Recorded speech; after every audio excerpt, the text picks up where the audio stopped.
You can see Fort Brooke at the bottom of the map, and the northern extreme of the map shows Woodlawn Cemetery and Harrison Street. And so again, you got to picture this map being twisted to the left about 25 or so degrees. And when you do that, you'll see this intrusion here in the original plat, the first suburb, right here. That's Harrison Street. That's that downtown grid intruding on the true north-south nature of the rest of the grid. And this is North Tampa. When you think about North Tampa, if you grew up here or just lived here long enough, you hear about this, about North Tampa being like north of Delmavor, Krol, that area. But even back in the 1880s, they had this concept of Tampa and then places that are outside of Tampa. And that's where, not even this is north of North Tampa. But this is the plat of North Tampa. And it's right in that transition zone between downtown and Tampa Heights. But it really was out of town at that time. It actually, briefly, was a separate city, the city of North Tampa, from, I think, 1884 or 85 thereabouts to 1887. And in 1887, the city of Tampa was reincorporated, and it's kind of a long story as to why the city was reincorporated. But when that happened, it wasn't just that downtown section anymore, it was that plus 3 other wards. And so downtown was the first ward, but Tampa Heights was the second ward. And this is basically the extent of it, plus a little bit more, which I'll show you in just a second. The third ward being Hyde Park, and the fourth ward being Ybor City, which was brand new at that time. Unfortunately, you can't quite see a lot of detail in this map, but I understand that this presentation is being recorded, so y'all can, it'll be loaded on the YouTube or on y'all's your website, so you can go back and look at these maps. And you can also go to the History Center's website and look up the Touch the Map Library, and you can find all these maps there as well. But if you'll see on this map, and the next one I show you, of course, the street grid, part of which is still intact, but also larger land areas. On this one, a pretty considerable land area that was owned by an African-American woman named Fortune Taylor, and where the street name Fortune Street comes from, and of course, currently the Fortune Street Bridge. She owned a lot of land that eventually was acquired by E.A. Clark, who did the subdivision, and his cousins, and they developed the land and actually paid her for it, which was not a novel idea back then. In the 1880s, actually pay an African-American for the land. But they also reserved her homestead, where her home was, on Fortune Street. And so that remains on the map, and of course remains on the street grid today. There are other large landowners, as well as the sawmills that were on the river just on the southwest corner of this map. Now, this is a manuscript or hand-drawn map from 1885. So the previous was 1883. This is 2 years later, 1885. And again, it's a little faint, so you can though see downtown and at the lower end, and then right above here, where my hand is pointing with the shadow hand, that's that North Tampa subdivision. But then you've got all this up here, and that's really the true beginnings of Tampa Heights. As more people began moving into this area, because they could tell that the urban core, what became the urban core of Tampa, was going to start to grow, so they wanted to move further away, but still be close enough to the city. And so you had growth in that direction, as well as to the northeast towards Ybor City. You also had the beginnings at this time, which had started 20 years prior, in this area right here, of really the first African-American community. At first it was concentrated north of Polk Street in downtown, going towards Zach and Twiggs and Nebraska Avenue. But then as white businesses began growing further north in downtown, they were pushed kind of further to the north and east into a place called the Scrub. And the Scrub is called that because of the actual feature of the land. It was scrub palmetto. And that's where they made their homes. And then along one of the streets that was there, Central Avenue, became the main business district for African Americans during the era of segregation. It lasted from around 1900 until the 1960s. But you had an African American population that also lived here in Tampa Heights as well. This is zooming in a little bit on that Tampa Heights section. There's huge areas here, shadow, and this area, and that area, that were still orange groves. Hadn't been developed at all yet. So, again, you all live here, so you know that you actually are on high ground here in Tampa Heights. It's maybe 20 feet or 25 feet above sea level here. I think even probably some basements here in the neighborhood, which you don't have really anywhere else in Tampa, except for Tampa Heights and Seminole Heights and maybe a few in Temple Terrace. Well, this was considered very healthy ground. And so during yellow fever epidemics, really beginning in the 1850s and 60s and 70s, but going into the 1880s, when there were yellow fever epidemics in town, in Tampa, people would flee if they could, and they'd come up here where it was healthier. They didn't know why it was healthier. They didn't know mosquitoes spread yellow fever, and swampy areas were places where mosquitoes would breed and proliferate. But that was the case. And so people would come here and live for weeks or even a month or two while the yellow fever epidemics raged really just a mile away. But it was just that far enough away that people could at least feel safe. They also had, beginning in the 1870s, this is one from the 1880s, 1888, probably the last great yellow fever epidemic. These basically, they weren't vaccine passports, but they're yellow fever passports, which showed that you were immune to the disease. Once you got yellow fever and you recovered from it, generally you didn't get it again. It's kind of the past coming back, obviously with COVID. And so you would be issued one of these things if the town doctor, in this case, Dr. John Wall, knew that you were not going to pose a risk to anybody. So you could move somewhat freely around town if you possessed one of these. So if Clark's subdivision of North Tampa was first, why is it called Tampa Heights? Well, because of W.B. Henderson, William Henderson. He was the one who popularized the name Tampa Heights, although the term the Heights had existed in the mid-19th century. It really was entrenched when he did his plat of a very small part of town, as you can see. So between 6th and Oak, so 7th Avenue runs to the middle of it, and Central Avenue on the east, and Florida, of course, Florida Avenue on the west. So a very small section of the huge neighborhood Tampa Heights is actually technically platted as Tampa Heights, but the name stuck. Again, they had the idea, the healthy nature of it.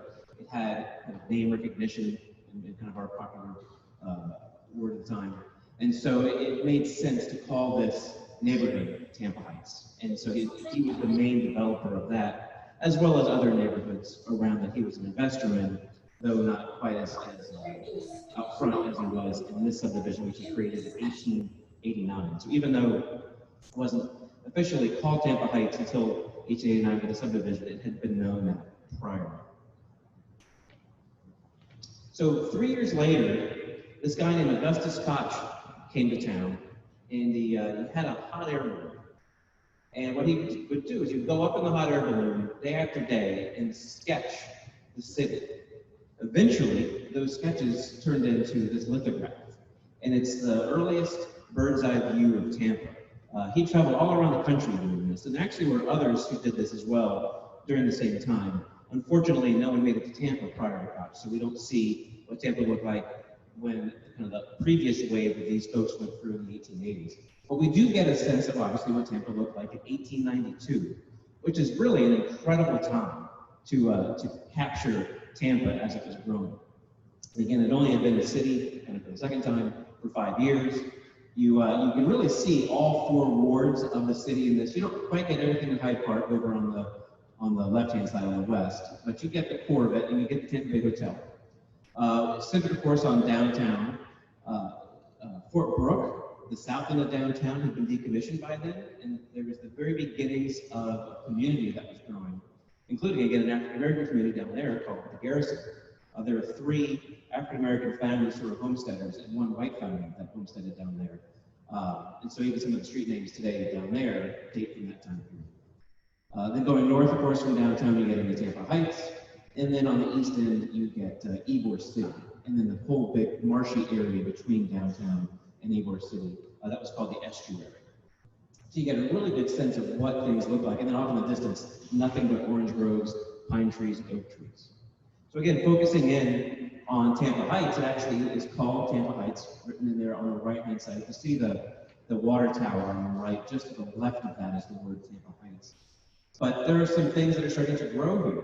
There's the spring, now known as Eulalie Spring, but then called Magna Spring, where the waterworks was. That's on here. You can see that on the map. You can see lots of homes. And the thing about this is he literally drew these things. So you could, if your home dates from prior to 1892, there's a very good chance it's still there, of course. That is on this map. He was that detailed in drawing what the buildings look like. So you may again, be able to find your own home in this map if your home dates from that long ago.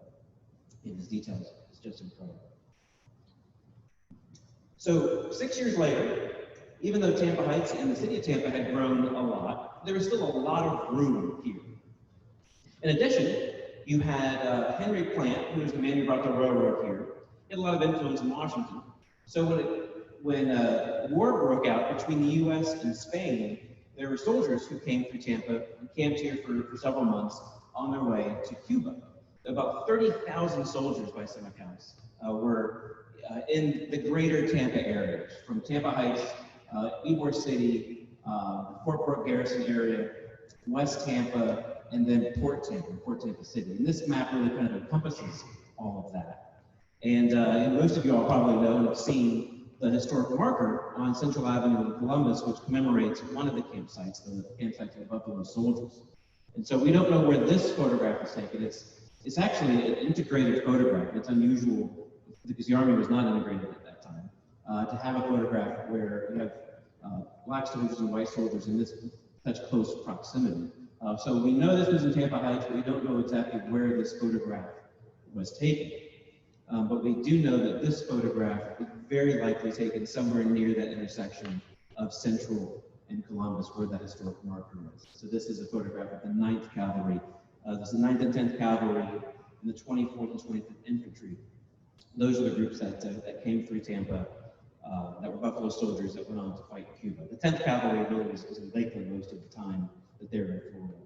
But the 9th was here as well as those 2 infantry regiments. So this is Tampa.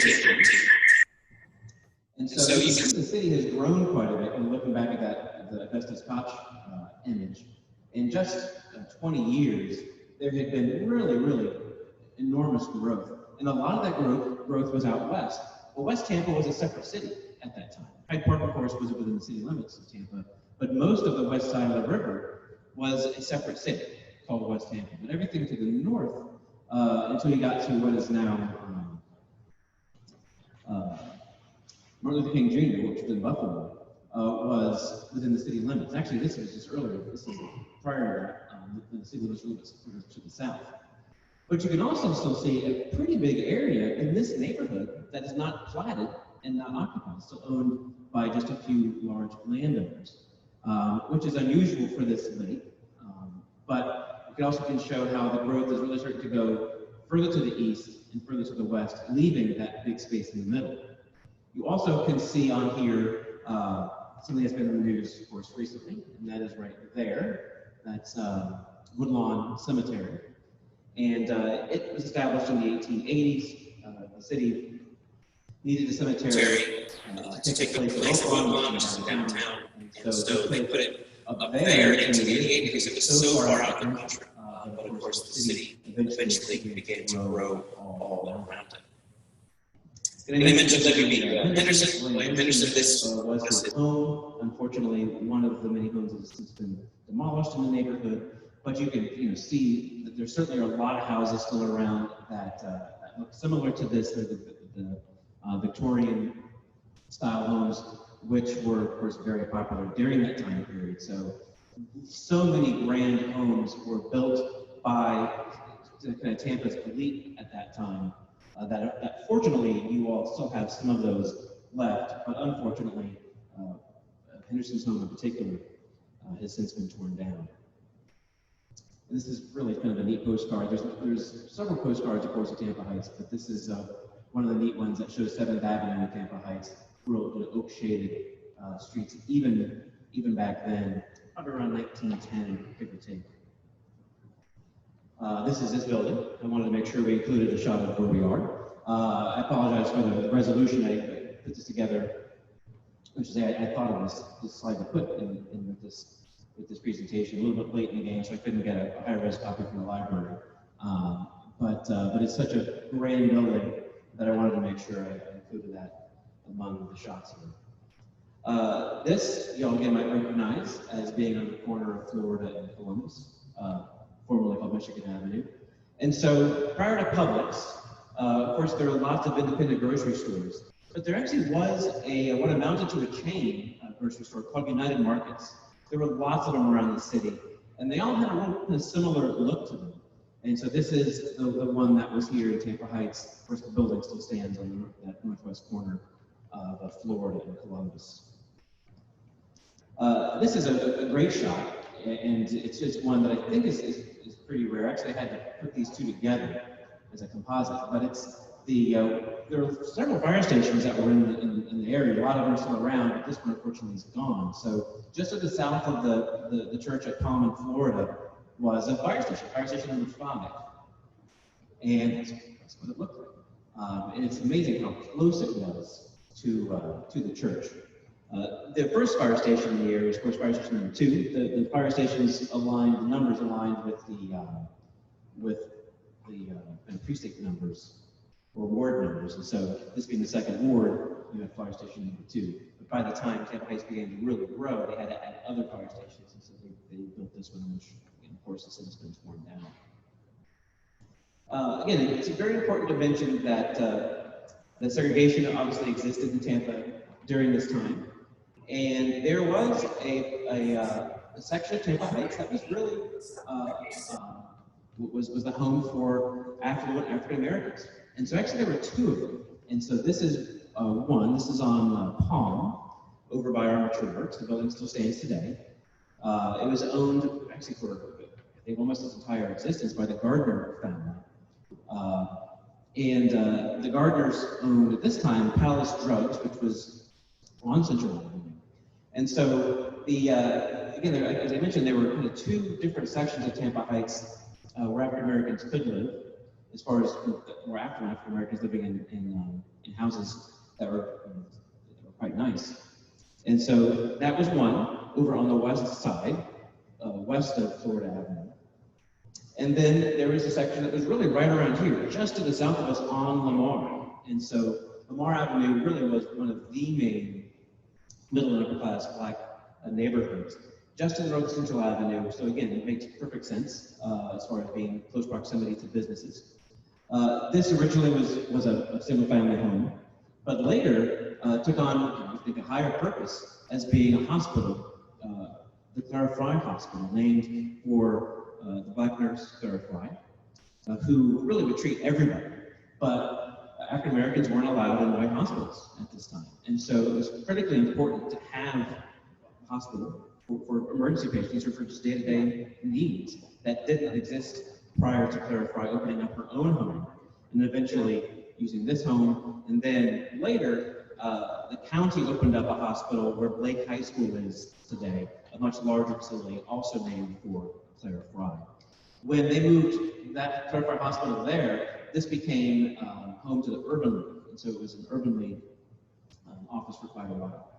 This picture also shows something which is obviously again, prevalent, but hardly ever photographed in Tampa. And so it's an actual photograph of segregation. The opening for the Clara Fry Hospital was attended by both whites and blacks, but they had to sit on separate sides of the porch.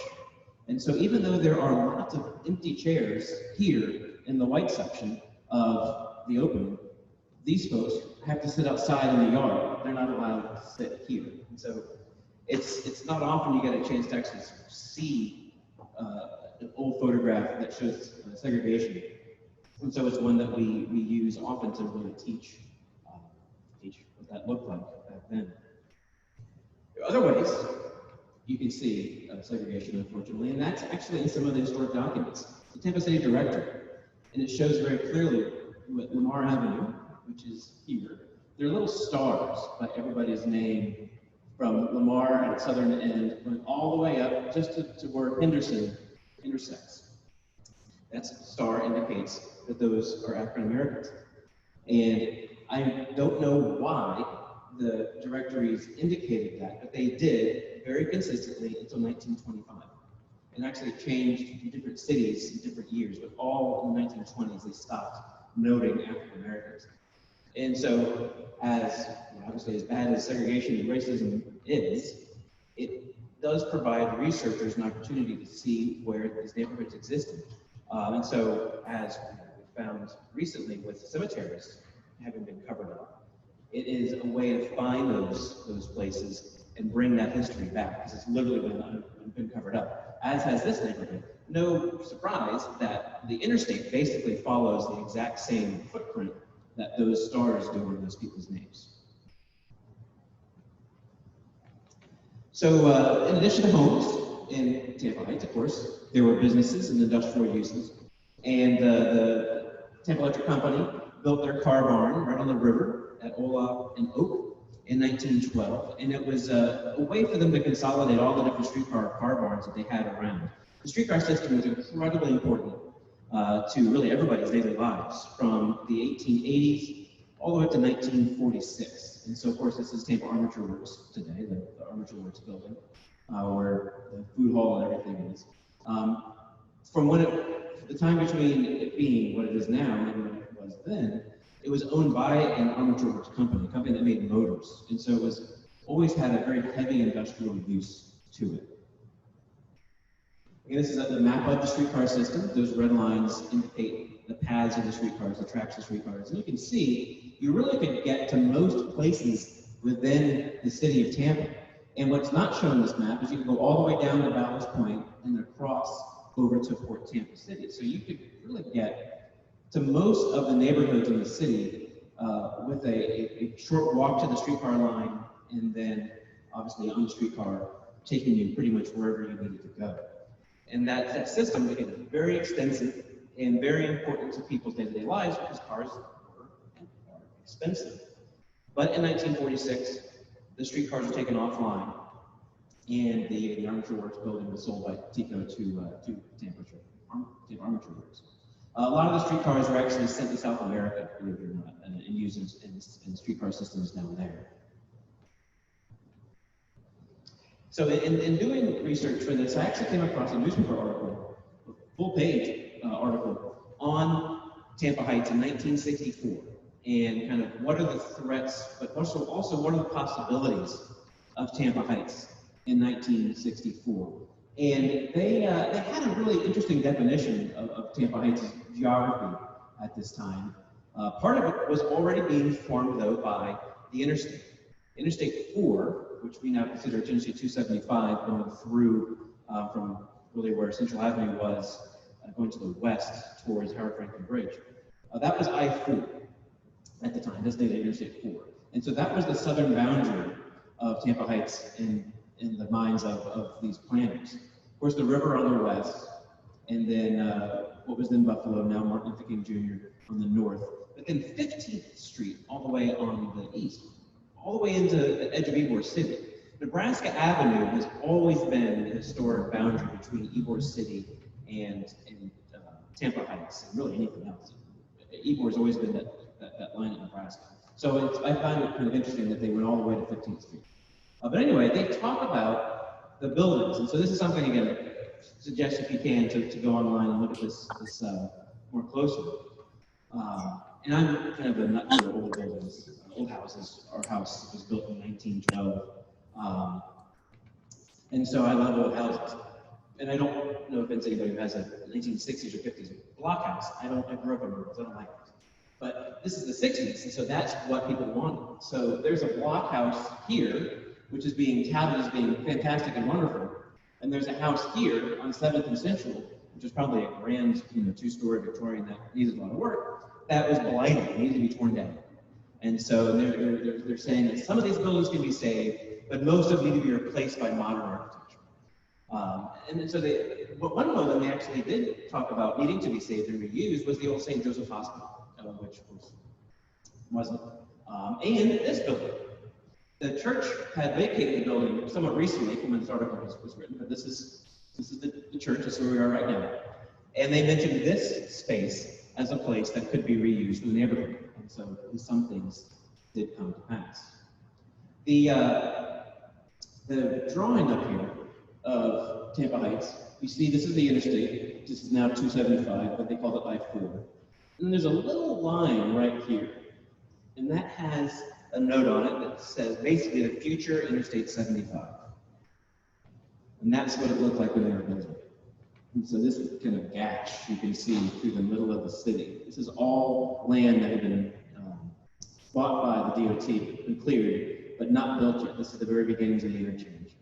But that's what this thing looked like right at the precipice of having the interstate cut all these neighborhoods in half. It really affected Seminole Heights in that way, more so than Tampa Heights, because of the way the river goes out towards the west. There's so much of the Tampa Heights neighborhood which was able to stay cohesive.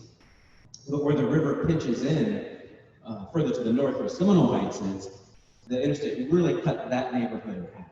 And there really was, just like I-4 cutting Ybor City in half, north side and south side, and doing the same thing with West Tampa. You really were left with kind of this have and have not ends of the interstate, of these neighborhoods. It didn't quite happen that way with Tampa Heights because of Nebraska being so close to the interstate at this point, and because Nebraska being that kind of unofficial boundary. But not to say that the interstate didn't have a huge impact. Again, particularly for the African American section of Tampa Heights, just to the south of where we are. So I end this on hopefully a bit of a high note in what you guys are working on now, and that's preservation, and preserving your neighborhood, preserving your history, having me come out and talk about your history, and kind of doing this kind of every day like you guys do.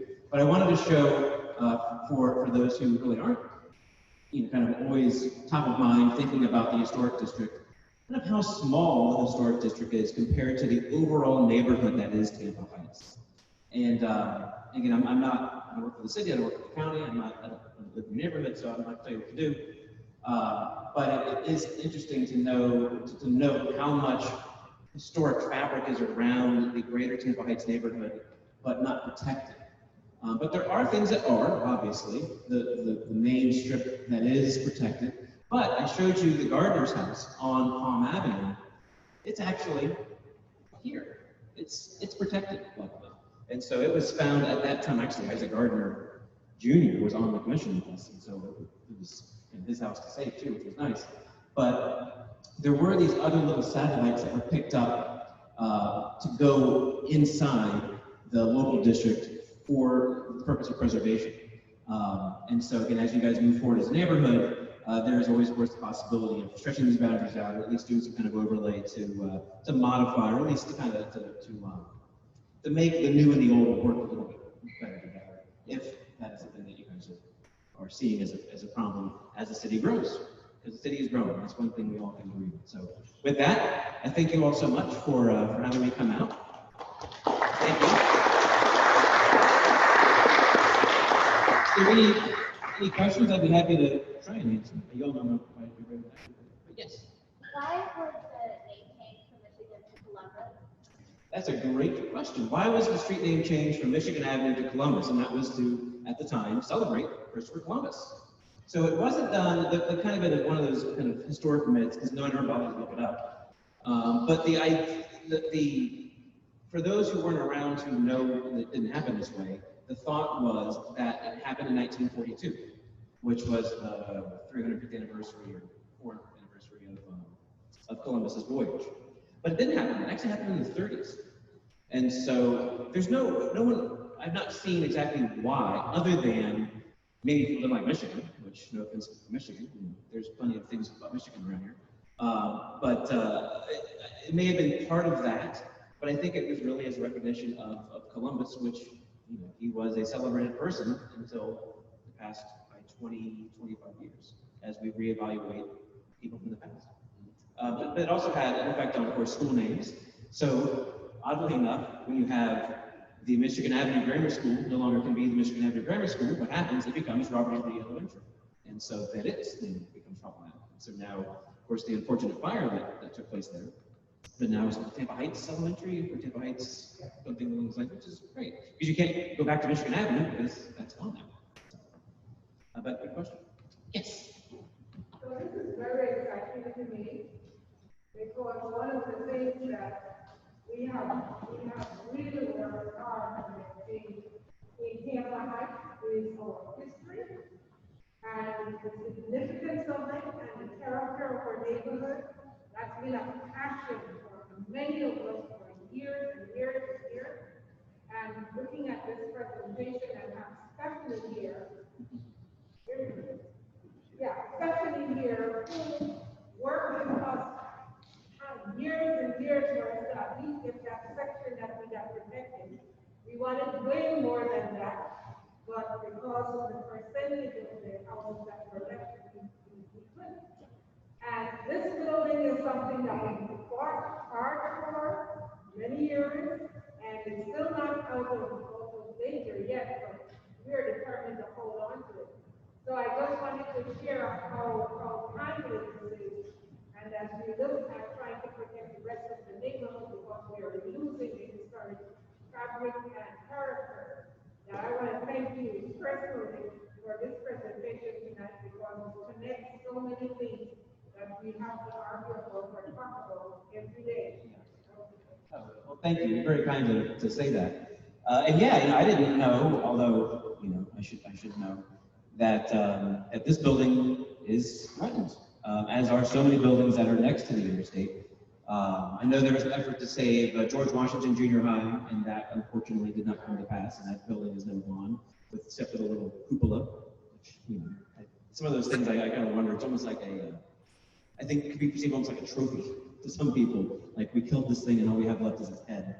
So they tore that school down, and they left this cupola. But don't give up those who are fighting these kinds of fights, because there is a possibility. And I do understand that you have to take sometimes what you can get. So having a smaller district is better than none. And you said it goes back and forth, and I know Stephanie can talk a lot about this, where percentages matter, they don't matter. You gotta have 80% or 50% or whatever, 90%. A lot of it really, it matters, but kind of the effort you put into it is what really matters. And you can do like the, some of these things, it's kind of interesting, these little satellite bits to pick up some of the really important homes that are tied to a particular person in history, or architecturally significant, or things like that. Again, Stephanie can talk about that far better than I can. But there's definitely, and once it's also like a foothold. Once you got this, then you can start pushing at those edges a little bit. And so, talk to some of the folks who are, trying to save Woodlawn and save it as its historic footprint. And those are the fights I think that are certainly fighting. Any other questions? Yes. Can you talk just briefly a little bit more about why the streetcar system seemed to abruptly change or go away? Yeah, so the streetcar system, again, you can look how extensive this is. And actually, when I was putting this together, I had this map and that photo back to back, because that's the reason. Cars. And the real reason, to be really sinister and left wing on you, Goodyear, Shell, Ford, Dodge, all those companies were making huge amounts of money with the government during the war, because they were churning out tanks and jeeps and all kinds of stuff. The war ends, they've got production, they've got all these people working, they've got they got stuff to sell. You're not going to sell 1 million cars if people are jamming themselves on the street. You can put 80 people on a streetcar if you really pack them in. Certainly 40 to 50 pretty comfortably. And so you want to have 40 people on a streetcar. You want to have 40 cars on the road. And so there actually has been a lot of evidence now. Historians have gone back and dug through the records. There was collusion with auto manufacturers, tire manufacturers, and petroleum companies to basically pay electric companies. Almost all streetcar systems were electric in this country and were operated by the electric companies. And they basically gave them buses and said, you can run a bus fleet. We'll give you the whole fleet.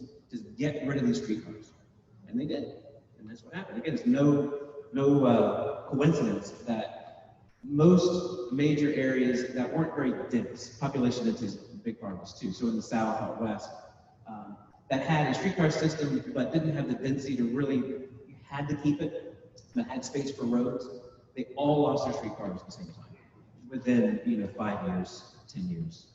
You had to be a really a dense northern city to maintain the original mass transit methods. Yes? Just wondering if it would be a selling point that Tampa actually had better mass transit system back in the day. It did. Now. Yeah, no, it's people don't want to take a bus. So it's the streetcar is like a bus. It's the same thing.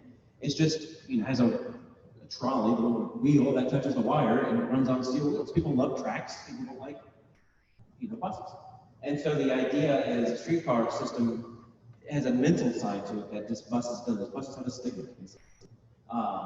And so yeah, we had an incredible mass transit system. And so nothing against Heartland, it goes everywhere, but no one wants to ride it unless they really have to. I know there are plans to expand the current streetcar system. The streetcar system today is pale comparison, as you can see, to what we used to have. We have one little line that goes from downtown to Newport City.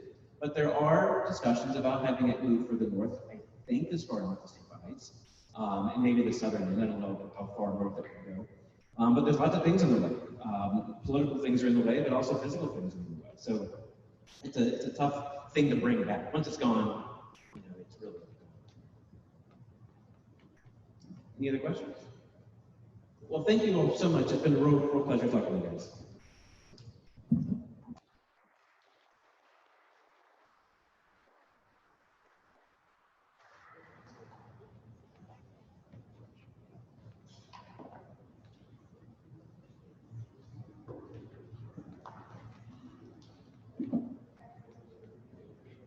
I'm going to speak without the microphone. Josh was letting me know there's a little bit of an echo factor that may have been going on for the folks online. But thank you, Rodney, for that. It was incredibly informative, touched on a lot of the points and things we're working on. Later in our agenda, we'll touch on some news on the overlay code amendment that we've been discussing for months that we have proposed to the city that's in review. As well as we've been talking a lot about the streetcar extension and TOD study going up North Florida Avenue. So we'll touch a little bit on that news later. I see Tony back there talking to Rodney. I was going to have him run up next.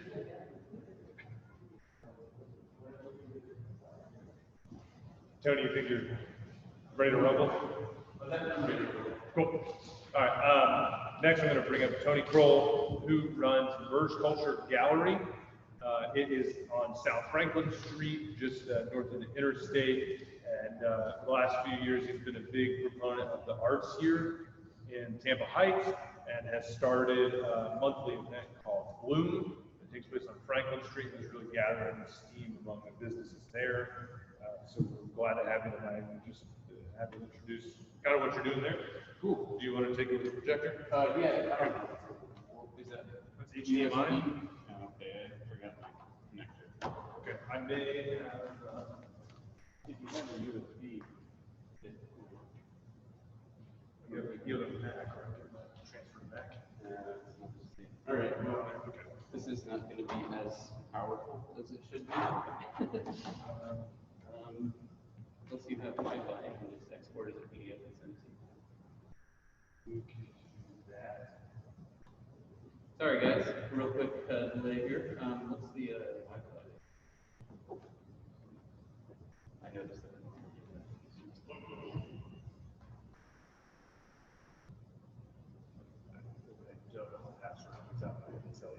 Okay. All right. You may have to roll without it.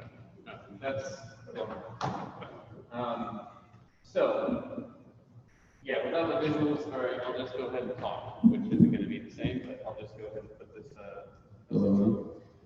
I'll put it online so you guys can look at it.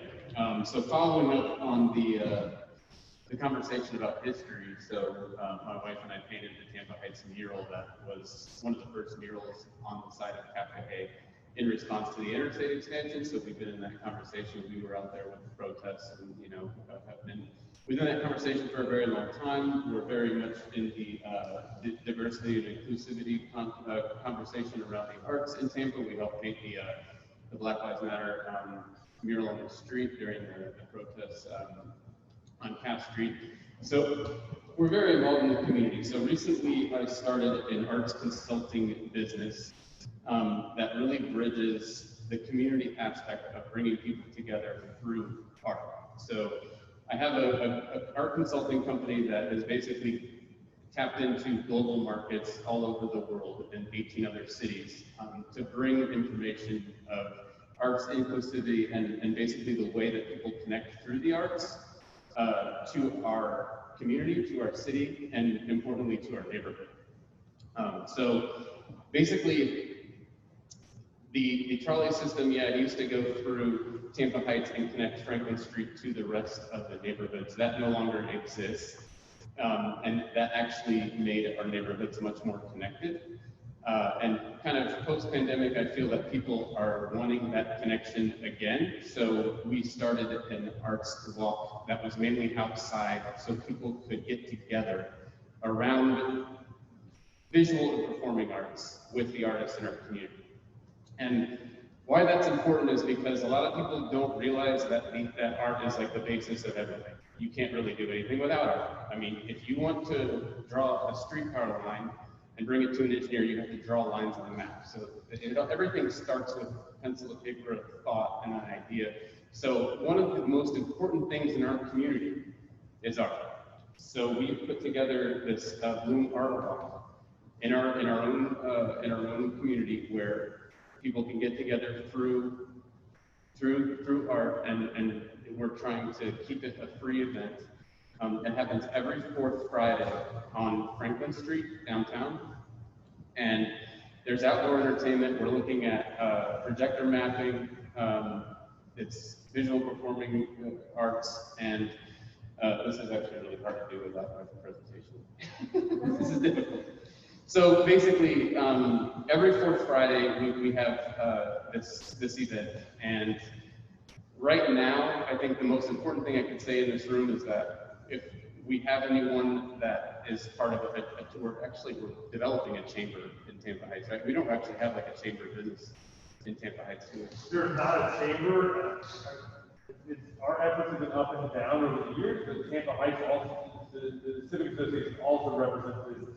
Not just sure. So there have been committees or potential offshoots, and there's a little bit of crossover now with Tampa having a partnership. So we got to get some clarity to. Yeah. So I'm here for that. I'm here for that conversation. Let's do that. Yeah. So basically, what the importance of this is, our goal is to make Tampa one of the most innovative art cities in the world.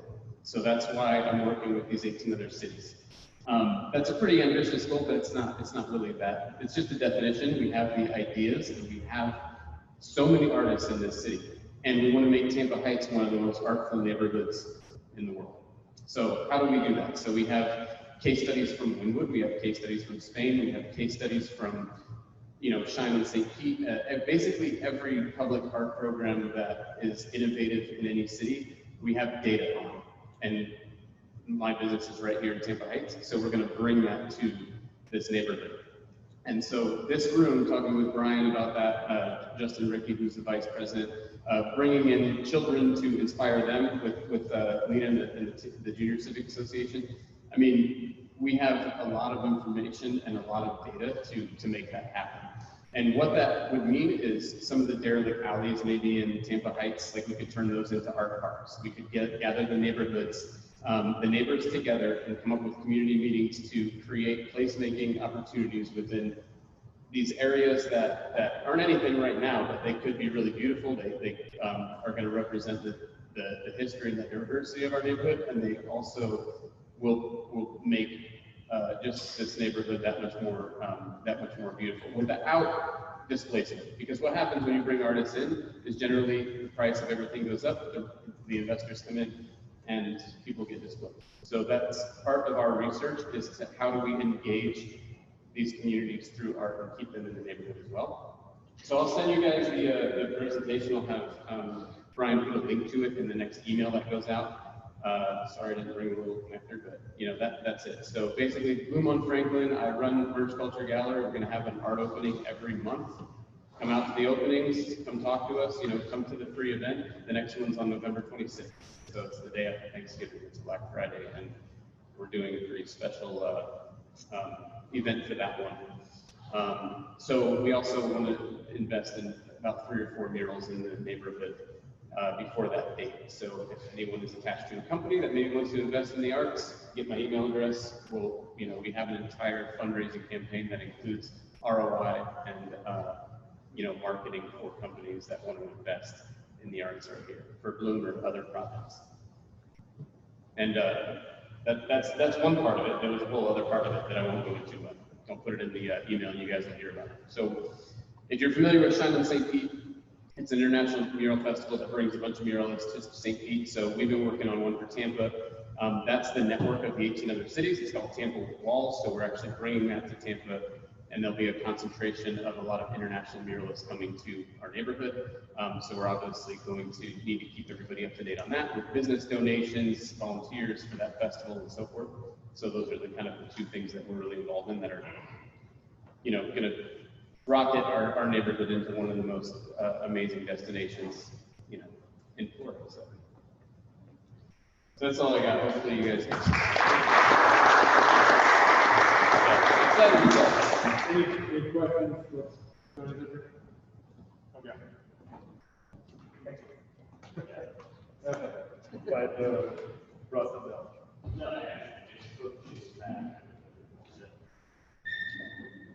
All right, well, thanks, Tony. Thanks for coming, and even though we didn't have the visual to look at, giving us something to think about, just another aspect to how much opportunity there is here in Tampa Heights to make our mark, to do something unique, and represent ourselves in another way. So that's great. We're going to bring up our next presenter of the night, which is the Wolf Group. Josh and Adam and Stephanie is here somewhere. But they are working on development over at 409 East Oak. Which is on Oak between Jefferson and Central, is that right? And they have come and spoken to us twice and are back to come to another presentation prior to their ARC meeting, which is the Architectural Review Commission, which will take place next week, which is pre-rezoning. So they're going through a rezoning of the site, as well as they have to get a certificate of appropriateness because it's in the historic district, so it has to show that it fits in with those standards. So I'll bring up your presentation. Come on up.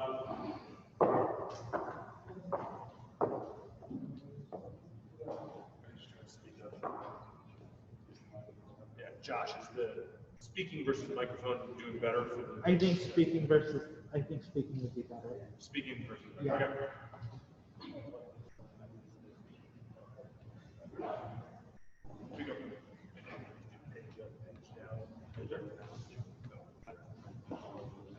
Wait, do I have a copy of this?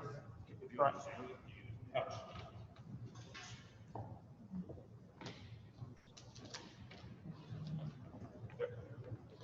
Thanks, Brian. Yeah, so our property is just not only 2 blocks away from here. I was interested to learn during Rodney's presentation that it's actually on that original plat in Tampa Heights. Not only is it in the heart of Tampa Heights itself, but it's also in the historic district. And that's part of the reason why we're so excited about this property, that we can add to this wonderful community. And we're doing our best to be as sensitive as possible to the existing buildings and try to really play off those as we go through the design process.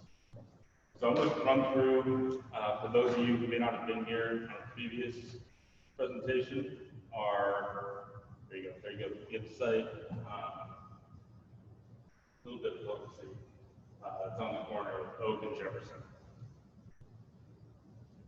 So we met with you all over Zoom back in March. That was in the very early phases of this project. And this is what we had, I believe it was late August when we presented last. We were proposing 10 units, multifamily, single-family attached, I should say, townhomes. Oak is up on the top of the map, and it's sited next to an alley, which is currently unimproved. We'll be improving that in their rear alley as well, which will be improved in interior motor court, with all the front doors facing towards Oak.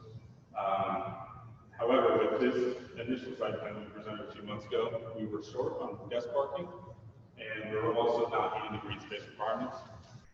So since then, we have decided to modify our approach. We are interested in the density in this area, specifically with regards to the future land use of R83. So Tampa is designated our site and the broader neighborhood in general for a higher density multifamily. And so we're trying to satisfy that, but given that it would come at the expense of green space being reduced and not meeting parking requirements, we've decided to modify our plan to this one, which is a reduction down to 9 units. We are meeting all the green space requirements. We satisfy our parking requirements. We haven't changed the orientation of the buildings, just reduced the density. I think it's important to note the current land use, or the current zoning is commercial neighborhood, and the future land use is R83.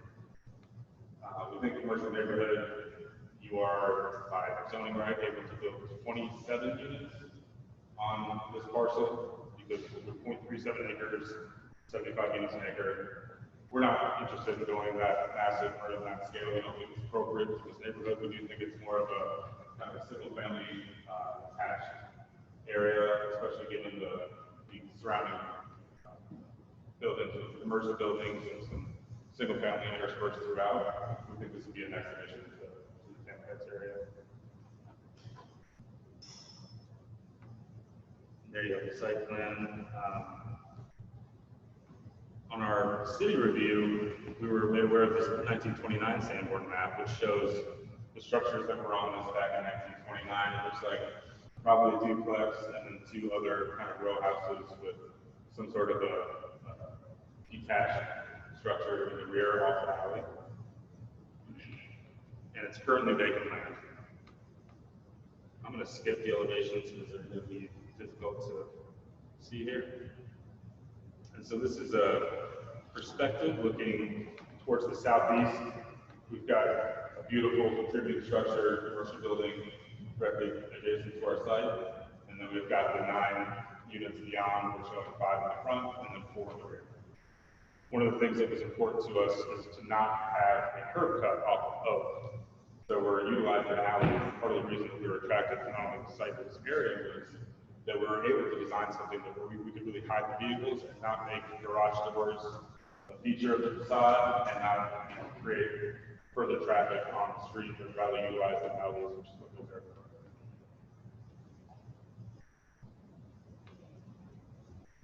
for. And this is looking the opposite direction. We've actually modified some of this based on our last meeting.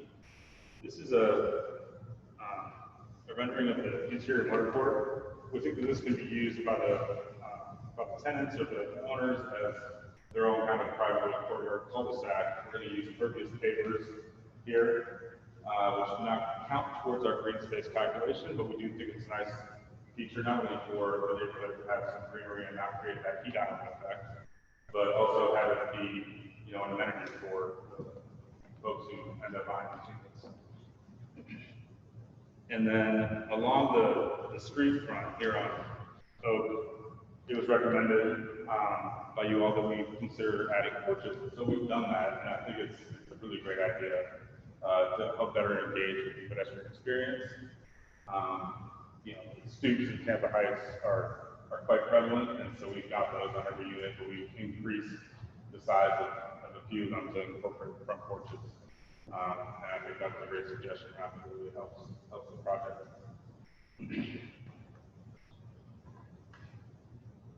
And now I'd like to run through a few of these site plan precedents that we've identified. These are all going to be contributing structures in the Tampa Heights Historic District. I know there's been some concern about the density on this project, and we'd like to kind of identify historic site plans that are contributing structures that kind of show what the fabric of Tampa Heights was and still is today. Specifically as it relates to the vehicle traffic and how vehicles are managed on site on these precedents, and then how we're also trying to address that in a similar fashion. So we've got 5 or 6 here to show you. You can see our project location is there, so they're all within 5 or 6 blocks of our proposed development.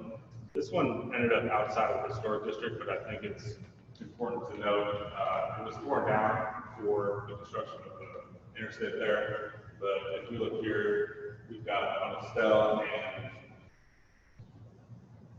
I think Jefferson, just 2 blocks southwest. There were row houses here. And you could just look at the eyeball test of this solid void map, that there's quite a bit of density and some detached garages going back to 1950.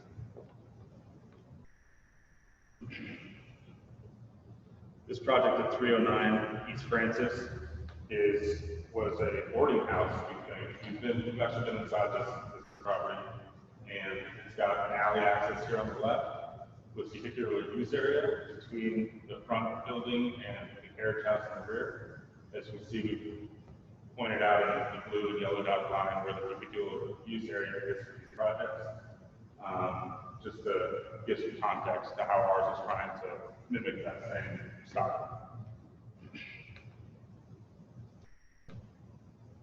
This one is the Lee's Grocery, I'm sure you all are familiar with.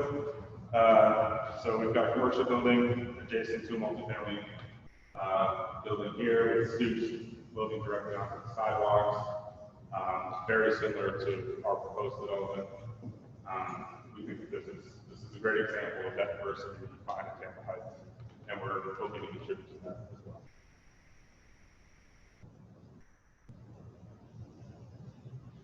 This is another interesting one. We've got a full lot coverage building here on the east side of Ross and the Cross Creek Station.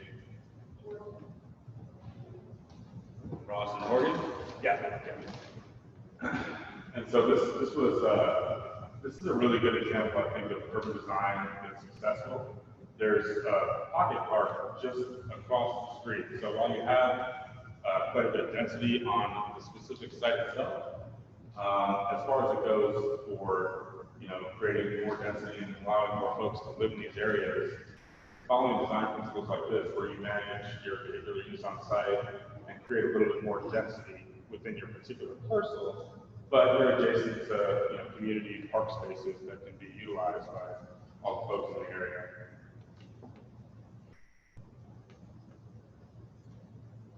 And this one is currently under construction, just for reference, for just 2 parcels down from Lee's Grocery that we shared. This one's under construction right now. It's got multifamily facing central, and it's got a motor court and then detached garage.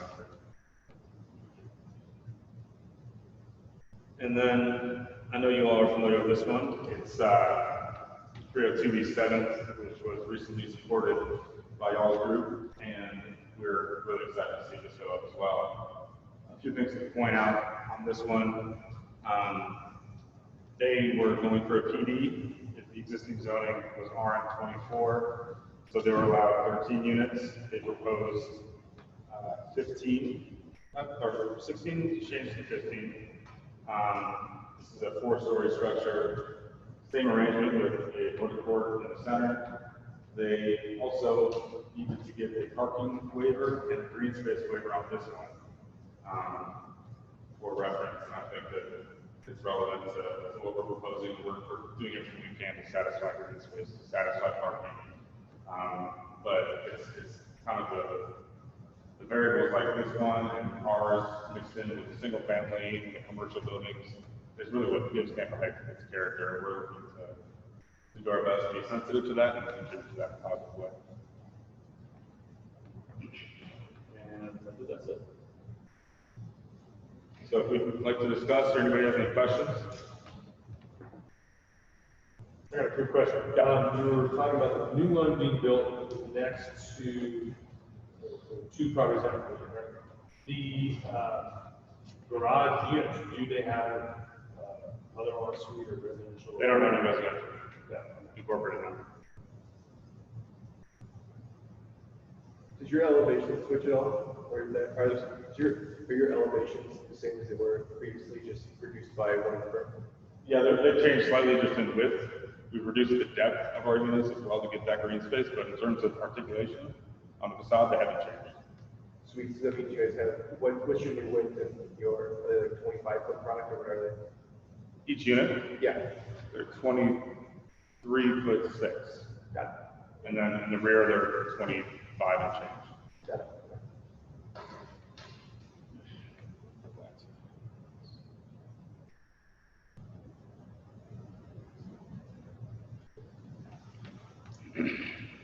Yep. As you know, you're in a local and national historic district, and while density is important, we are Channelside or downtown or West Shore. I'd like to know you showed other buildings, but what is the historic precedence for like 2 long bunkers? I've never seen that in a historic district, there really isn't. I mean, I would think that following the historic guidelines that Stephanie helped write would take precedence over density. I think this is a really good example to reference. We've got 2 multi-family buildings. The one in the rear is full lot coverage, and I would presume to say that that is more bunkeresque than what we're proposing. We are trying to articulate the facade and break it up with materiality and facade shifts so that we're bumping in and out and playing. Well, I actually do appreciate that building. I just think there is quite a bit of precedent, and the row houses that were torn down. I think that it's, like I said, the urban design principles of creating density within a parcel, but then allowing for green space elsewhere is important to the growth of the city, and hopefully we can actually get that streetcar implemented and have reduce the number of cars that people need. But I think that there's quite a few folks that are itching to live in this neighborhood, and I think it'd be a disservice to try to minimize what we can provide for them. Well, a number of your examples had detached garages, which are more typical to the neighborhood, and that would be great. But when you showed the map, the old Sanborn map, if you notice, all of those buildings were houses, a lot of detached garages. So our little area there, a couple blocks of Oak, really, and the city had its view in 2000 was supposed to be individual houses. So all the people who bought at that time and had to build new houses, or new buildings, that was the vernacular, was the Victorian style house. And I love the porches they do that, and thank you for doing that. I think that really helps. But there really aren't the yards that we're all required to have, or that the guidelines ask for, or even that the neighborhood plan encourages. More green space, more yards, but we've taken away all the green space. Well, we do meet the green space requirements for the development code. That motor court counts as green space? We're not counting that as part of our green space. It will look green and it will percolate water through it, and we're trying to be mindful of keeping all of our water management on site. That's an additional measure on top of our underground vault storage that we're planning. So that's kind of an add-on, but the green space calculation does not take the motor court into consideration. And that was part of the reason for dropping the unit, but now we're able to satisfy that requirement. And I think it's a better project that way, just overall. Just say something if you don't mind. The guidelines, if I know you all believe in the guidelines, and you're here because you care about the district, and I really appreciate that. That's one of the reasons that I work on it, because some of you, and people like to work to get this area of historic district. But anyway, the design guidelines don't require that you replicate history. It requires that you be sensitive to the historic character of the district. So if you look at some of the buildings that Adam showed you, that some of them are zero lot line, they're varied in style from bungalow to Mediterranean revival to picturesque revival to Queen Anne and so forth. So we have a variety of styles in this neighborhood with a variety of setbacks as well. So what's important is that the buildings are, you know, that they don't clash with the neighborhood. They don't have to recreate what was there. So the guidelines don't require that you recreate it. It requires a sensitivity. Now I know beauty is in the eye of the beholder, but I can tell you for sure that the guidelines don't require replication. Stephanie, in the guidelines that you helped write, it states that the front doors, the main entrance doors, should face the street. Now, even the project that Bank of America helped build on the south side of 7th and Jefferson, that is right there, if you look at that plat, they managed to build that high-density project with all the buildings with the entrances facing the street. I mean, my biggest problem with this is that second building that's long and an unbroken mass that really does not have doors that face the street. It doesn't engage with the street. I mean, really, if you wanted to be sensitive to the nature of the historic district, there should be garages. Well, it faces what's basically a drive court, which becomes basically a private street. I mean, and so if you're creating something new now, could those front doors face the alleyway? You know, that certainly is a possibility, but the guidelines don't really require that. Put the laws back up there, okay, I think that's really important to show, because that isn't distributed structure. I mean, it's written and codified in the guidelines in different place to show what sort of structures and the variety and diversity of the structures and building types add to the character of the neighborhood. So in this configuration, that building has 8 garages that all face a center courtyard. It was in addition to another, what was probably, I'm assuming, a duplex at the time, it was built, so you have diversity of product for different residents within the neighborhood. So it wasn't just all large twin style type mansions, but you integrated in mixed-use properties to allow for diversity in the neighborhood, which is the greatest strength of the neighborhood, I would say, is diversity. So we're trying to use historical references to bring a contemporary building type into your neighborhood. So if I add a couple thoughts here.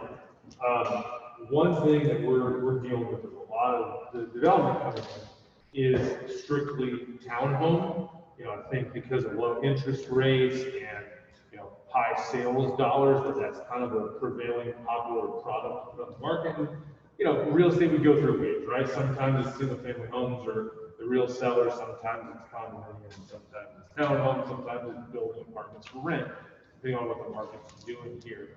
But the problem I run into it when we're dealing with a lot of these townhome rezonings, and a lot of them are going to the motor court split, you know, sort of copy and paste and mirror flip it on the rest of the lot, is that it's strict to a product type. Whereas I think sometimes if we consider, you may actually be able to get more density if you went to the condominium type or some type of product that then handles your traffic differently, handles your green space differently, preserves the backyard, or can separate the parking area from the housing area. I just want to throw that out there as to why townhomes versus another type of product or a mixed-use product. I think we posed this question before, but it's something that we're continuing to deal with because that is the prevailing product that's really coming in strong. Yeah, and I think that there's, you know, a few reasons for that. One of them, in terms of mixed use, it's very difficult to be able to park a mixed use product on a residential lot like this. The parking regulations is something I'd like to see reduced, because if we can get some more mass transit in, we can reduce the number of cars that folks have, just like every other urban area like Chicago, New York, Boston. Folks don't have cars, they utilize public transit, and you're able to have these really dense cultures that are created. And you're able to build things that you can't build here because of parking requirements. So that's the mixed use kind of limiting factor on a parcel like this. Just regarding that, I'll say generally our board has thrown out that we will support parking reduction, waivers. Right. On things like that to encourage. And I think that that's appropriate on a mixed use more so than residential. I understand the concern, and that's part of the reason why we went back to the parking count we had. The other thing on the condo side is it's with the popularity of Tampa Heights right now, it's difficult to find a parcel that you can justify the land basis for the cost of building a condo. That parking separation, the parking structure, podium style is very difficult to satisfy, given how popular the land is and how much competition there is. That's just the nature of the beast. And anybody has to be able to have a product that's they're not going to lose their shirt on, and that's really the barrier to entry, I think, on condo style. Well, townhomes require them to be in a garage, closed garage, right? Yes, two of the spaces are required to be. Condos have flexibility for surface parking or things like that. You have that, and then, but like I said, to get a project that's going to be successful in such a hot market like this, it's difficult to utilize surface parking and eat up half the rent on that. It's, and then you're left with not enough room to build condos. Yeah, we would be using all of our green space for parking if we went that route. Once you put a building on there and then put, surface parking, then you're just covering up your lot, nowhere back to full lot coverage and all that. And parking spaces are 350 feet with all circulation. So you probably end up with the same amount of units, but a much less congruent design for your neighborhood. I'm not advocating a separation of surface parking, but with townhomes, you have to park within your unit versus a condominium. Right. Park under somebody else's unit, to me, it allows different flexibility. I'm just raising the question, trying to bring up a prevailing design issue that we're dealing with in this neighborhood that we're seeing repetitively when it comes to density, because at least our board, I can't speak for everybody in the room because I don't know how everybody feels, but our board regularly supports density in the neighborhood. We know we want to attract that transit, we want people to walk. And part of walking is having density and having interesting facades that you can walk past, and hopefully, everybody's building sidewalks and we'll be able to use them. And so it's not an anti-density perspective that I'm bringing this up. I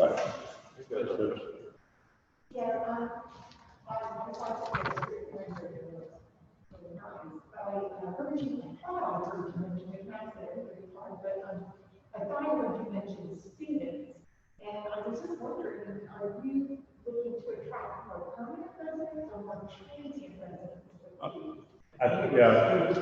I don't think I referenced students. These are all for sale, and so permanent residents. Oh, front stoops.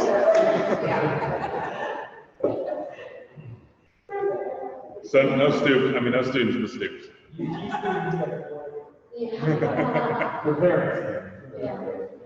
Regarding those front porches, what's the depth of them? 5.5 feet. Okay. And the entryway is roughly 5 because of the step. We've also raised the finished floor elevation up 14 inches from what we previously showed to give it that separation from the street and to be more in kind with the rest of the historic residents. Would that trigger the handrails? Is that tall enough to trigger handrails? We're less than 30 inches, so no handrail. So one thing I want to mention, when we have the discussion about water neighborhood looks like and what we want to see continue in the neighborhood. So I bought in this community because I like what it was. That's why I bought. I don't have your kind of money and I'm not investing in have that kind of investment. But that was why I bought into this community. And one of the things that we have done continuously is work after community continue to look the same. Courtyards and middle, that's not typical for Tampa Heights. We love one of the reasons why we talk about the porches is one of the big things for Tampa Heights has been for many years is that we are a porch community. Hang on, the porch encourages us to be a part of the harbor. And especially when we talk about diversity, which our presenter tonight, when I first started researching Tampa Heights, I thought that it was like a typical other neighborhood that was segregated. One of the things that was special for us was that it's always been a diverse neighborhood. And the porches and people hanging outside is one of the things that encourages us to continue to be diverse. So when we see a project that puts people in the inside and closes out and suggests that we are not a part of it, that gives us a problem, which is one of the things that we're saying. Yeah, and by incorporating those porches, we hope that that can kind of further and foster that type of community interaction among the residents. It was one of those reasons we, as opposed to having the buildings turn their backs on one another and having a bunch of garages facing a courtyard, and you end up with that canyon with concrete. We wanted to face the rear building, one towards the street right away, but also towards a common courtyard. We actually see that as more of a community space where people will hang out and want to celebrate, you know. There's going to be gastro barbecues in there, I guarantee you. Like, I think they're going to use that space more as their own front yard, and the occasional car is going to have to go through it, but it's going to be ready for that. But we're trying to make it a pleasing, positive, instead of, as Josh referenced, that kind of concrete canyon effect that you have on a lot of these projects.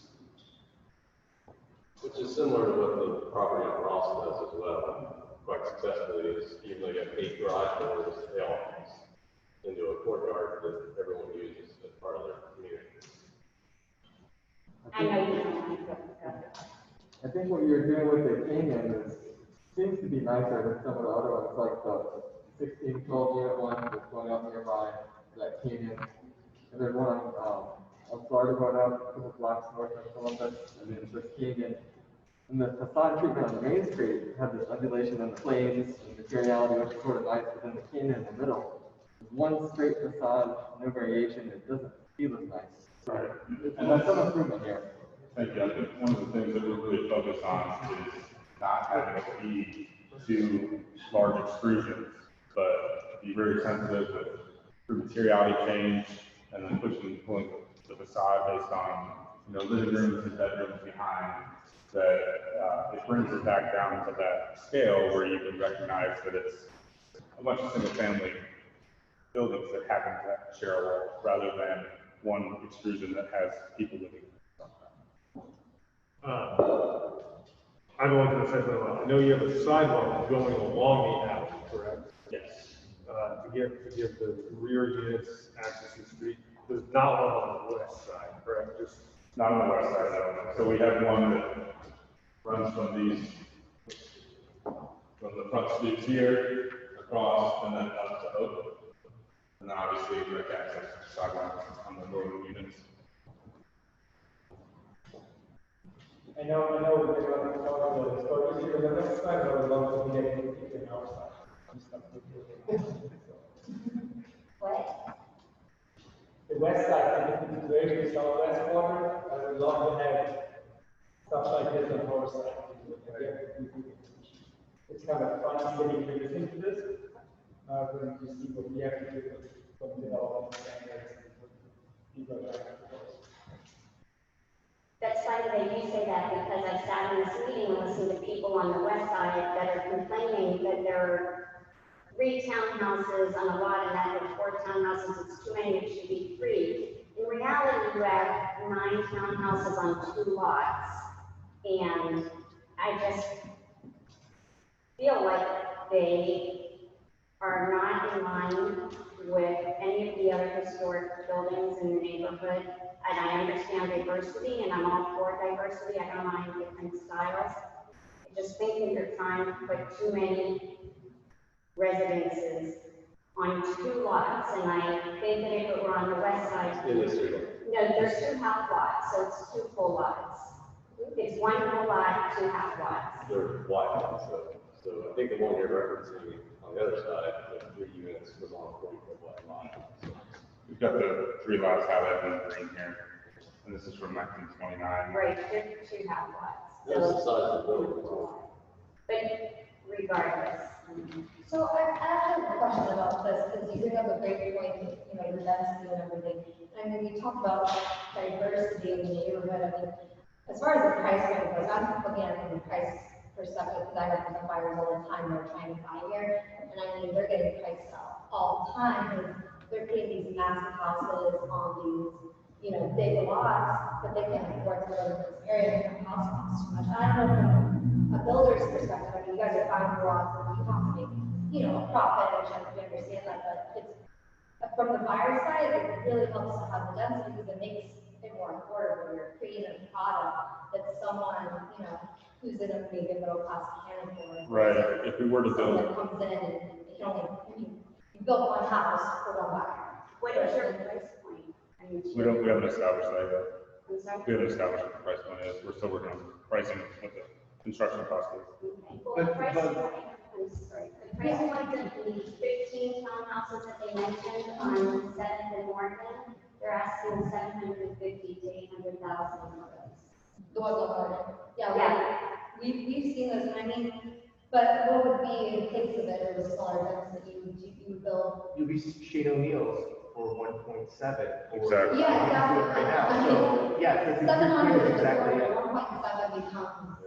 Right. We're basically dispersing land costs across these units. Exactly. I think you're touching on a good point that we discussed a lot in this group, which is affordability. Yeah. Because we look at that, I mean, what this neighborhood's done over the last couple of decades has become increasingly unaffordable. You know, most properties have quadrupled in value, and incomes have not followed along.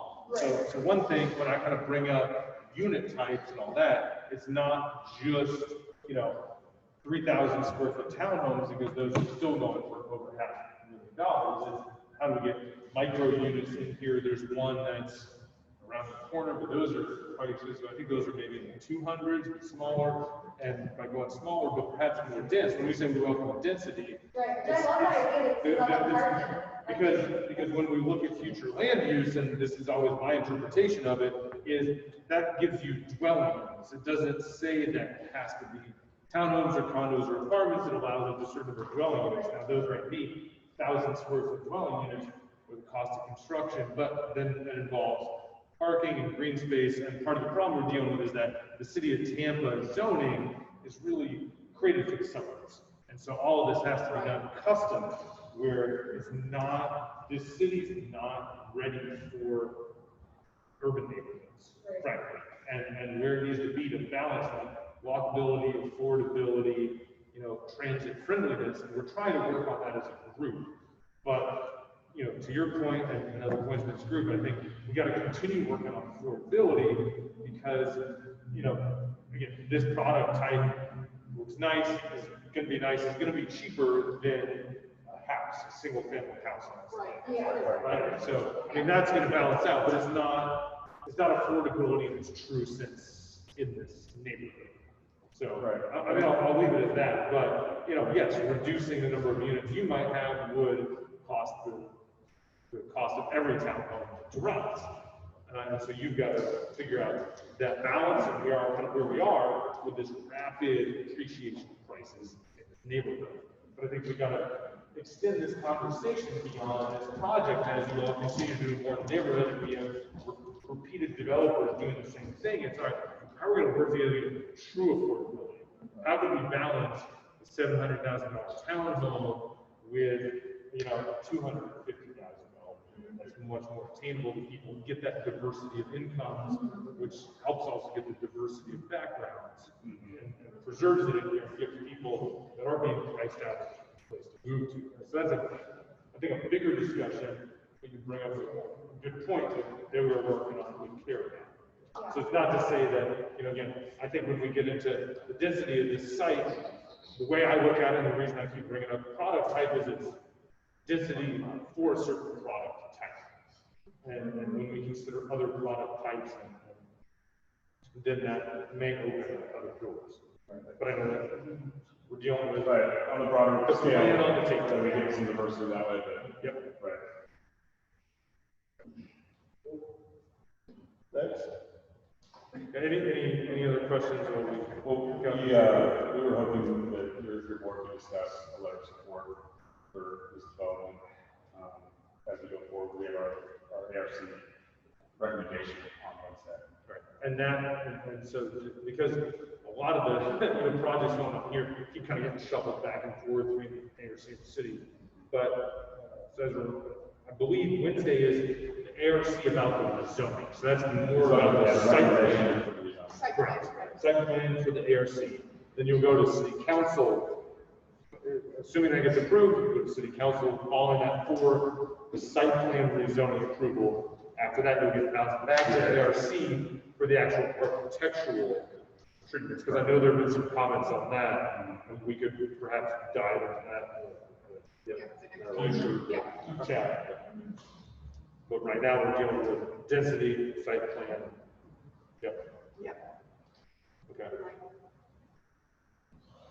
Any other questions, comments, Josh? Nobody's online? Okay. All right. Thank you guys. Thanks for your time.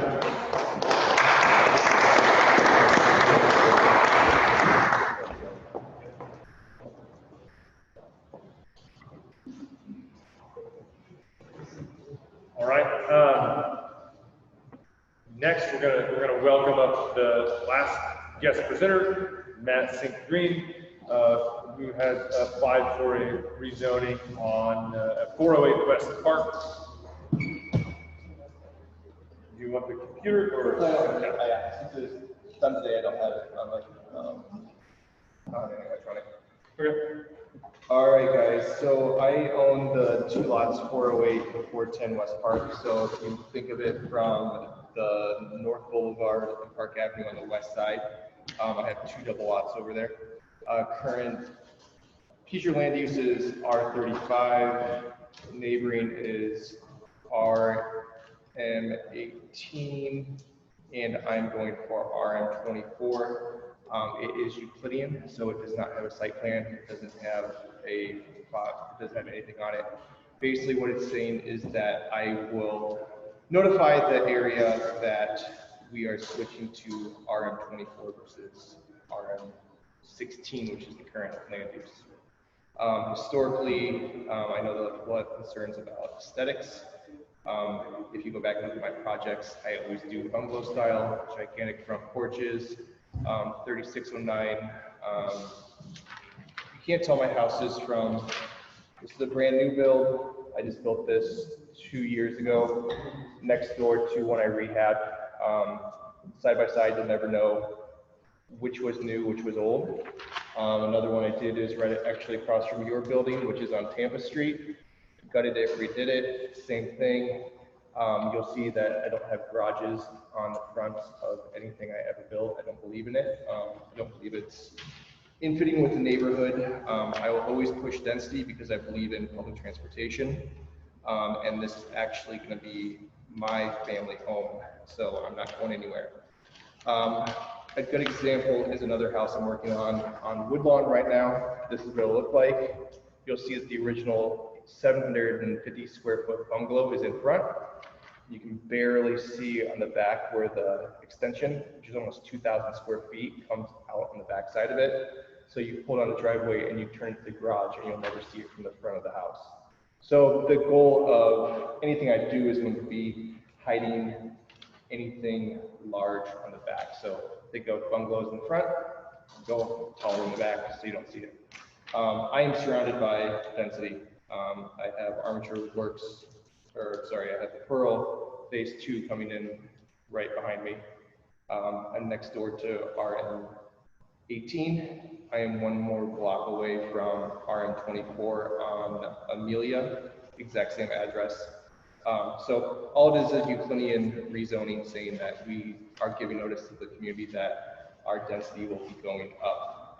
I won't be using it because we don't have a intermediate density. We don't have an RM20. We don't have, so we go from 18 to 24. And what I really need is RM20, but that does not exist. So I have to go to RM24. The other thing is that the west side of our property comes down closer to where the floodplain begins. Like, so if you think like Park Avenue down by like North Boulevard is the lowest section of Tampa Heights. So I'm a little bit concerned about flooding in the future. So if I can put cars in the back and go a little bit taller on the back side of the house, I'm limited right now with 35 feet, and that won't work by the time we put garages elevated slightly up so that we won't flood in the future. So my pool deck's going to be a little bit higher just so it doesn't flood as the climate keeps changing. So that's all I'm doing. Everything, all the notices are out, and just wanted the neighborhood to know what's going on. Quick question. The neighbor. You know, I'm talking about this a little bit, but so the reason for both, are you doing redefining, replatting sort of the lot line? My new house is, in my mind, I have a general idea of what it looks like, but essentially, if you look at massing from the street, I want my house and the quarters for my family, my parents, namely, to be all one massing, so you won't know that it is multiple houses. From the front, it looks like a large estate home that we had generally in that area. So you wouldn't know where one begins and one ends. So generally, if you think of French doors, like you might have a French door as your front door, so that you couldn't tell, like here's your main door, that looks like a main door from the outside of the house. Here's a set of French doors. That's actually the entrance to my parents' section of the house. But you won't know from a massing standpoint where one ends and where one begins. Now, when you step into my house, you'll definitely know because there's a wall there that doesn't connect the other one. But generally, what is happening is that this is a family compound, essentially. And for my parents to have an attached place, you can go under the radar and not have a full kitchen and put a full kitchen later on, but that's not what we're trying to do. Like say we're doing a bonus room and then put a kitchen later on. I don't want to do that because I want them to have their own address. So the legal way of doing it is to ask for the density. Don't go for the parking spaces, we don't need them. It's walkable. I go on my golf cart everywhere. So that's kind of the plan on this property. And it's mine, it's not getting sold, we're not going anywhere. So that's it. Thanks, man.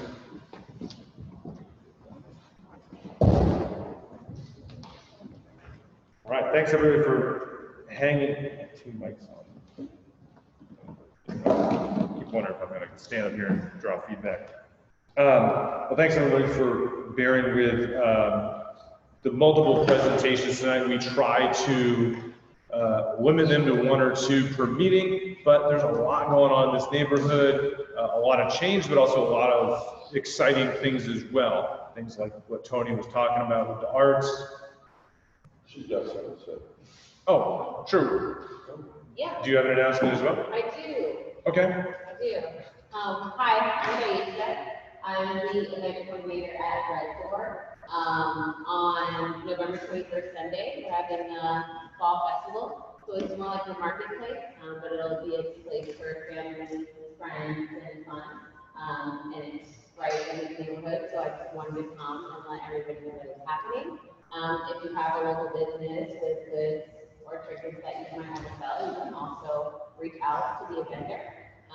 But I have some flyers that I'll be happy to hand out once we actually are able to conclude. I don't want to intrude too much, but that's happening November 21st.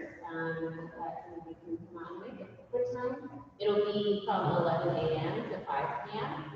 So it's more of a marketplace than a festival, but we will have some big activities, some rail to pay and things like that.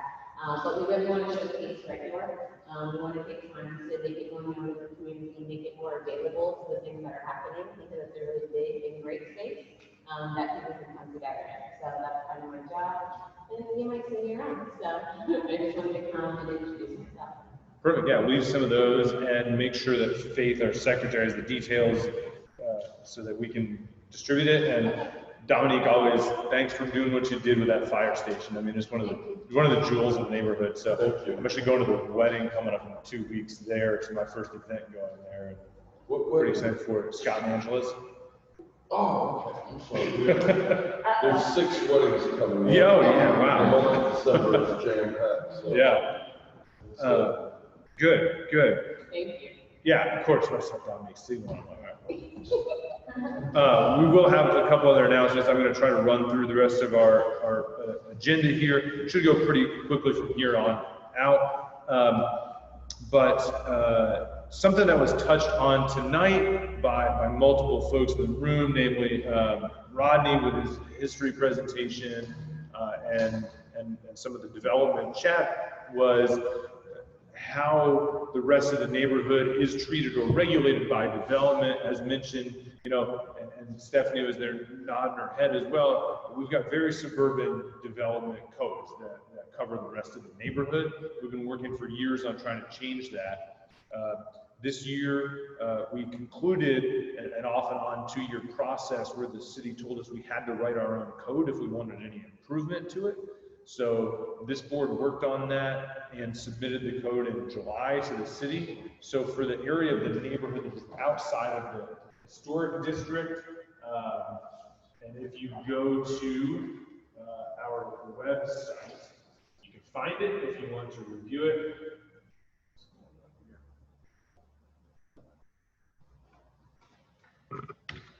All right, well, I'll have to talk to our webmaster, me, about why our website's not working. Just a big Facebook app. They have taken over. But you can find it on our website under Development Standards page there. We always welcome feedback on it. We're waiting on city feedback about it, but it's going to be sort of a historic district light and not get so much into architectural style, but some of the site plan issues we've been encountering. So we're hopeful on that. We have talked to 4 of the city council members so far about it, gotten their feedback. We are getting on the schedule for the rest of them. So it's included and a link in every one of our email newsletters that's gone out for the last 5 or 6 months. So I encourage everybody to pay attention to that and take a look and be a part of it, because we think it's a positive thing that can help the continuity of the development that's coming into the. If everything goes well, what is the timeline for that to happen? So the key thing is we have not even been given a sit-down meeting with city development staff yet about it. So they circulated all the different departments: urban planning, transportation, trash, water, sewer. Every department has to review it to see the impacts and give feedback, just like any development. So, you know, what the Wolf Group guys have done, their planning is circulated to every department. It's kind of like that. And we should have that meeting soon. After that meeting takes place, then we'll have the ability to tweak that based on, there may be a few items that are clashing with existing city code, and they'll tell us that, even though we have a real estate attorney help work on this. And after that meeting, they will set a date for city council hearing. We were hopeful that was going to be in January. That's not going to happen by then. It may not happen in February. We're best case scenario, spring vote for the city council. And then when it's voted on, then it's done. What's that? If it's voted on, then it's a done deal. If it's voted on, then it's a done deal. Right. If city council approves it, it's a done deal. Now, I don't know the date of enactment, if it has to wait until a certain January 1st or July 1st type milestone, but we'll find that out. So, yeah, we welcome anybody's involvement or ideas on that, because we still have opportunities to improve it up until the city council hearing. On Tuesday night here, we had a meeting with the Tampa Housing Authority and the master planning team for the new Robles Park Village. We did do a video recording of that, so we are going to post that and share that around. It was a good and informative meeting. To summarize briefly, the state that it's at, if everyone knows where Robles Park Village is, it's just north of Robles Park, and it's one of the last public housing complexes in the city. It's been in significant disrepair. It suffers from a lot of design flaws that don't help integrate it into the fabric of the neighborhood. And so we're very hopeful that what replaces it really becomes another great neighborhood hub that maintains its affordability, but helps mix in multiple income levels as well, and helps contribute to the sense of community for the neighborhood. Right now, the process they're in, they have applied for a HUD grant, and they have put out an RFP to developers to find a private development partner for it. It sounds like January or early next year, they'll evaluate that and pick the developer, at which point we will engage a little heavier in urban design elements and some of the buildings. So stay tuned. In the next few months, more will come about that. Our elections are going to take place at a January meeting. I believe that's Thursday, January 22nd, if that date's right. And we have a number of positions available. The nominations have been open for a month, and we would love to have more. The positions that are open for election this year are second vice president, treasurer, recording secretary, corresponding secretary, all 4 quadrant representatives, northeast, northwest, southeast, southwest, and the member at large. President, first vice president, and parliamentarian are 2-year terms. So they are not up for election until next year. To be a nominee, you have to be an active member by the January meeting. It's $12. You can join on our website. It's very easy. And there are a few other qualifications in our bylaws. Those, again, direct link to that in our email newsletter. So if you get that, you'll get a link to some of those. But generally, the basic qualification is if you're a quadrant rep, you have to live in that quadrant. Otherwise, you just have to be an active member of the Civic Association. We welcome volunteers. If you don't want to join the executive board, which generally requires 2 meetings a month and a whole lot of email correspondence, there are committees abound on transportation, public safety, code enforcement, community events, you name it, we'll form a committee for it, because we just want people to be involved, help grow that sense of community we have here. COVID really took the wind out of our sails, that things really fell apart.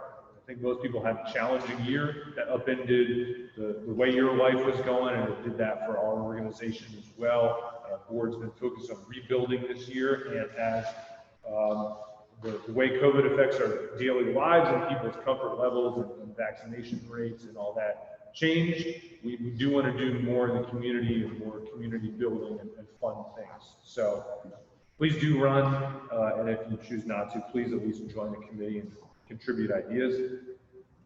Those nominations are due November 18th, and all you have to do is email us that you want to run. In the southwest quadrant, which is the area south of Columbus and between North Boulevard and Tampa Street, in the residential section, the city's proposed some parking regulations. We flyered and gathered a lot of feedback from those residents. So I'm just letting everybody know an update on that. At our next board meeting in 2 weeks, we will be reviewing that feedback and giving final feedback to the city. So look for some sort of action to happen around the first of the year, parking in that area. Mainly it's a spillover from Armature Works that has triggered that. I have no separate report. Do want to make a couple of quick announcements before I turn it over to a couple others for a report.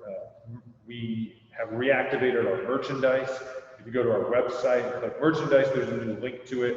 It's an on-demand service. You get t-shirts and mugs, stickers, other things with our logo. So that is up and active. We encourage you to do that. Any funds from that support the Civic Association. Then our friend Matt over here is going to be hosting a fun Halloween event. It's a pit stop called Booze or Booze. It's both kid and adult friendly. I think 5:30 to 7:30 over on West Park Avenue towards North Boulevard. So stop by, say hello to Matt, throw some toilet paper at him, Sign up for a committee. Sign up for a committee. Invite a civic association, grab some beer, get some candy, get some popcorn, hang out, almost like the porch parties we used to have, but we kind of kicked that whole thing from happening, so I wanted to kind of start something back up again. So, come by, hang out, meet me, complain about the neighborhood, get items, all that good stuff. I hope you guys like the new rustic steel look. You pass by the building, instead of red, yellow, black, and purple, it's now white and black. We rebranded our logo, rebranded our website, everything. And also, that's at the corner of Tampa Street, Highland Avenue, and MLK. And pretty soon there's going to be a major bow tie put on to the fire station. It'll be the bow tie, just put the seat out. That's the best way to put it. Awesome. That's all. Our next general meeting is Thursday, November 18th at 7 p.m. here. That agenda, we're going to have guest speakers, the Hillsborough County tax collector, Nancy Millen. She's making her way around the neighborhood associations who just come to address us and tell us about what she does and her role in county government. And then we'll have another rezoning presentation from a group called Loci, Mayfly, two companies, but they are developing a city block on North Florida between Oak and Septic. And so that's currently going through the rezoning process. An exciting development. There's a few things that we've been working on, helping improve that, but a big investment in the neighborhood there. So we invite you to come out and hear about that. I want to toss it over to Kareem. If you had anything to add about the CRA, which is the Tampa Heights CRA, which is the Armature Works development area. Just in case you guys are getting the last meeting, the CRA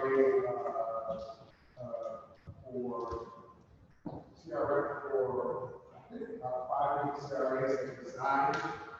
So now the manager of the CRA is Michelle. She's taken over a lot of the meetings, but we did not have a meeting this month because of the transition. We had a meeting next month.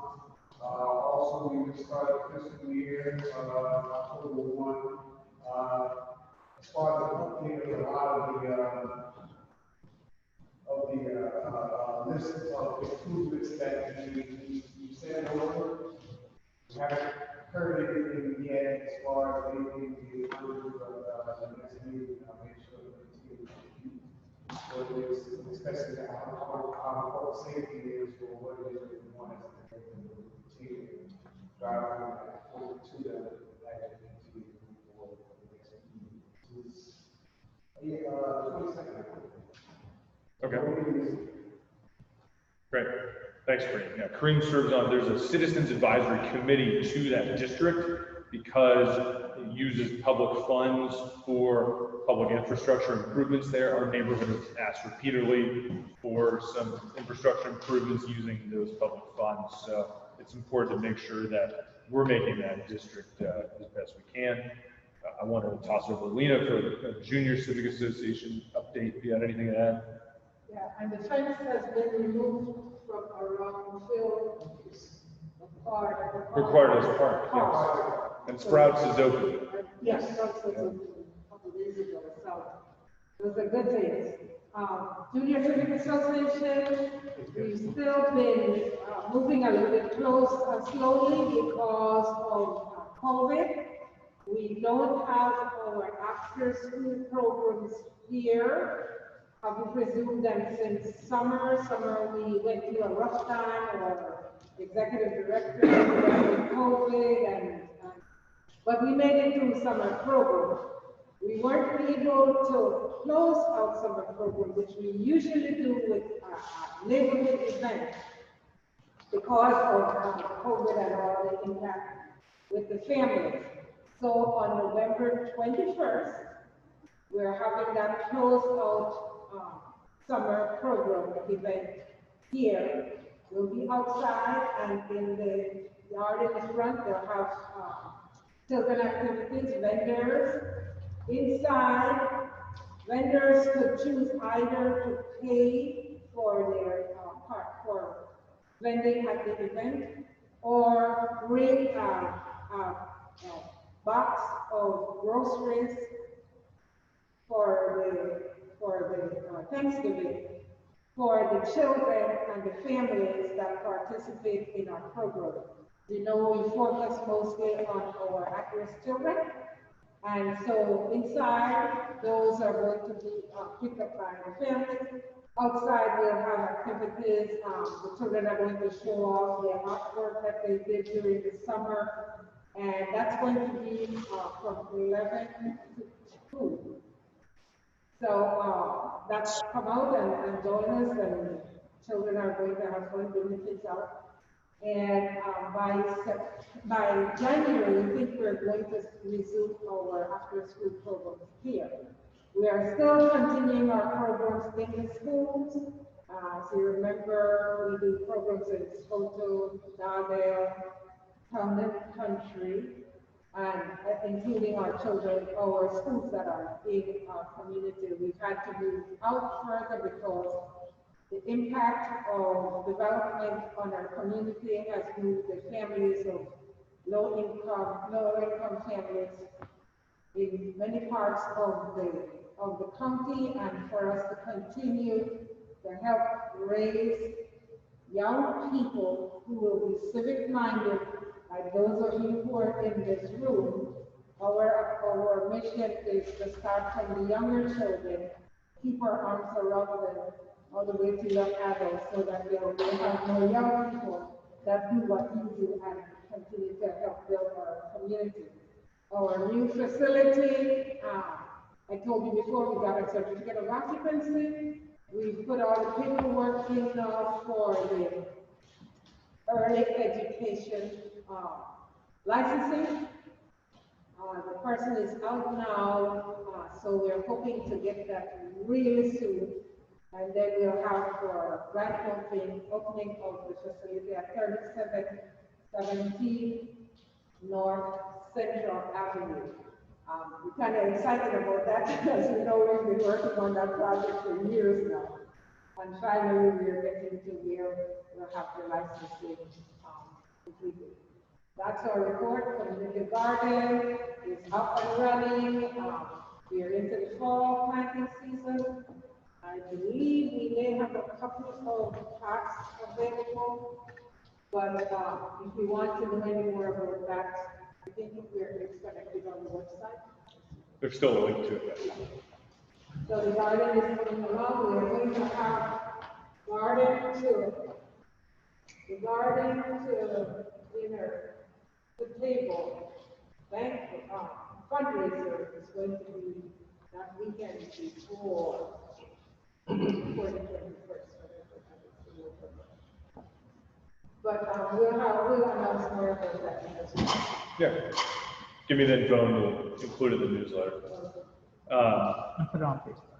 And Facebook. And Instagram, which. Oh, we have Instagram? Yeah.